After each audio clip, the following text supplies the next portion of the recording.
आपको अगर पूरी यात्रा के बारे में बताऊं कि अगर आप मुझसे कहो कि सर आपके पास एक ही लाइन लिखने का मौका है और एक लाइन में लिख के बताओ कि सफल कैसे हों या कॉम्पिटिटिव एग्जाम्स कैसे निकालें, तो उसके लिए मैंने एक रूल बनाया है जिसका नाम है LRP। शायद आपने कभी YouTube पे मेरा कोई वीडियो देखा हो। L का मतलब होता है लर्न, R का मतलब होता है रिवीजन और P का मतलब होता है प्रैक्टिस। और जब इन तीनों का गुणा होता है तो रिजल्ट में क्या मिलता है? सक्सेस। ठीक है। लर्न मतलब सीखना, जो आप अभी कर रहे हो। आप रोज आते हो, 6 घंटे समय देते हो, ये लर्निंग है। लर्निंग का रोल सक्सेस में 33% है। किसी चीज के अगर आप 3 टुकड़े करोगे तो हर हिस्सा अपने आप में 33.33% होगा, 33 से 1/3% होगा, है ना। अक्सर हम गलती ये कर जाते हैं कि हम सोचते हैं कि क्लास अटेंड करना ही 100% सक्सेस है, और इसी गलतफहमी के कारण कई लोग सिलेक्ट नहीं हो पाते, है ना। आपको ये समझना है कि हमारी पूरी पढ़ाई 3 हिस्सों में बटी है। लर्निंग उसका एक पार्ट है, सीखना आपका एक पार्ट है, उसके बाद 2 और पार्ट बहुत इंपॉर्टेंट है, रिवीजन करना और प्रैक्टिस करना।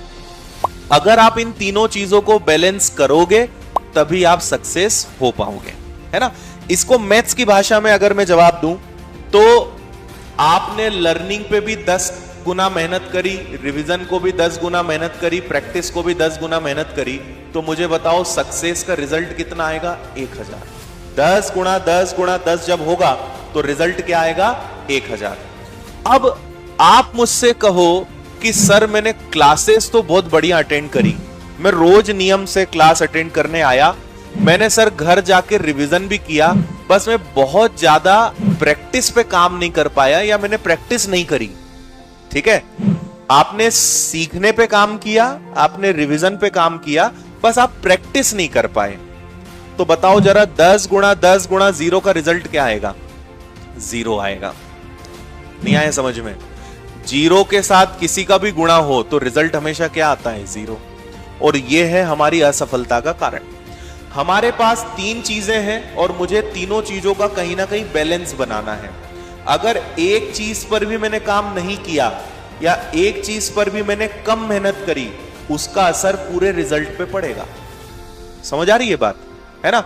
आपने लर्निंग पे बहुत काम किया, आपने रिवीजन पे बहुत काम किया, आपने प्रैक्टिस करी ही नहीं या बहुत कम करी, आपका रिजल्ट उतना ही डाउन होगा। और बाकी 2 चीजों पे आपने कितनी अच्छी मेहनत करी, आपको रिजल्ट मन माफिक अच्छा नहीं मिल पाएगा।